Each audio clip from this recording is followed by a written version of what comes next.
Mais apparemment, ces interrogations n'ont pas dissuadé les couples de s'engager. Depuis une paire d'années, le mariage est même redevenu à la mode. On en dénombre en moyenne 240 000 par an en France. Et pour se marier, certains décident de passer par une wedding planeuse. Depuis 10 ans, c'est le métier de Charlotte Felter. Aujourd'hui, elle visite un nouveau lieu de réception qu'elle compte bien proposer à ses futurs clients. C'est ici que je la rejoins, parce que moi, je ne comprends pas pourquoi les gens se marient encore. Bonjour Charlotte. Bonjour.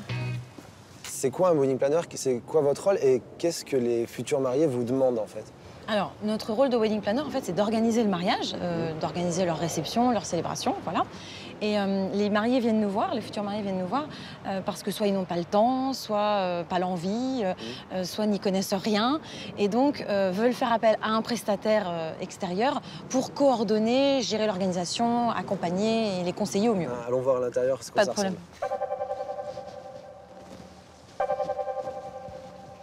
Ça coûte combien un mariage? L'INSEE fait paraître des chiffres chaque année et la moyenne française, on va dire que c'est 15 000 € pour 100 personnes pour le côté réceptif, alors avec la robe, le costume et les alliances. Et pour vous, c'est à peu près les mêmes chiffres? Pas exactement. On va dire que pour nous, quand on vient nous voir, généralement, c'est qu'on est quand même relativement aisé. Donc c'est des budgets, on va dire, plutôt entre 20 000 et ça monte jusqu'à 150 000 €. Ah oui, d'accord, c'est plus du tout les mêmes types de mariages. Non. Mais finalement, aujourd'hui, c'est plus obligatoire de se marier. Du coup, pourquoi on se marie et même pourquoi on met autant d'argent là-dedans?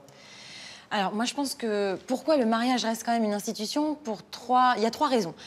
Premièrement, c'est rassurant. Le mariage, ça reste quelque chose, c'est un engagement. Donc, on forme une équipe et c'est le côté un peu rassurant, voilà, de la célébration. Ensuite, moi, je pense qu'il y a vraiment une valeur famille. C'est-à-dire qu'on veut créer une famille, on veut porter le même nom que son mari. Pour les enfants, c'est plus pratique.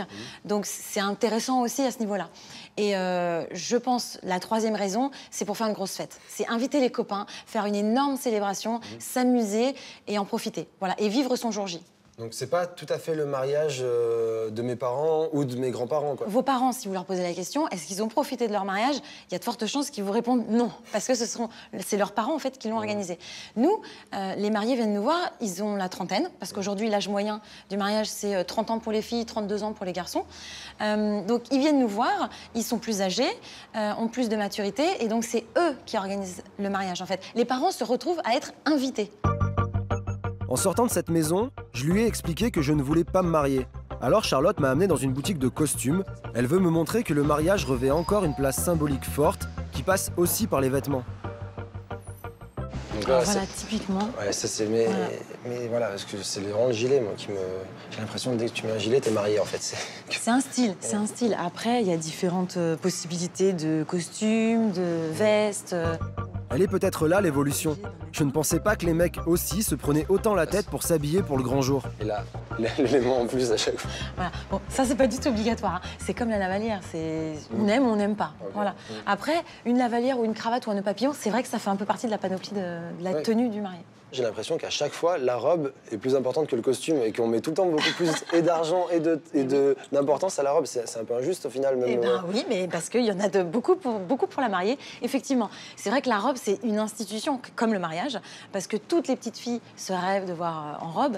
Le costume, il commence de plus en plus à prendre une grande part, en fait. Et donc, c'est là où on a des mariés qui sont hyper tradis, ou des mariés qui vont avoir une petite touche d'originalité, ou des mariés qui vont avoir le style dandy. Moi, je suis quand même pas prêt de me marier, mais pour savoir, en fait, il faut essayer, quoi. C'est ça. Il faut passer les costumes et il faut se rendre compte. Il faut le porter. Donc, faut demander costume, s'il vous plaît. À mon niveau, je me rends bien compte que le mariage est toujours très important. Cette année, tous mes amis d'enfance vont passer devant Monsieur le maire. Je serai le seul à traîner des pieds, à ne pas vouloir, à trouver ça complètement anachronique. Ce qui est sûr, c'est que si jamais je dois me marier, je ne le ferai pas en jaquette.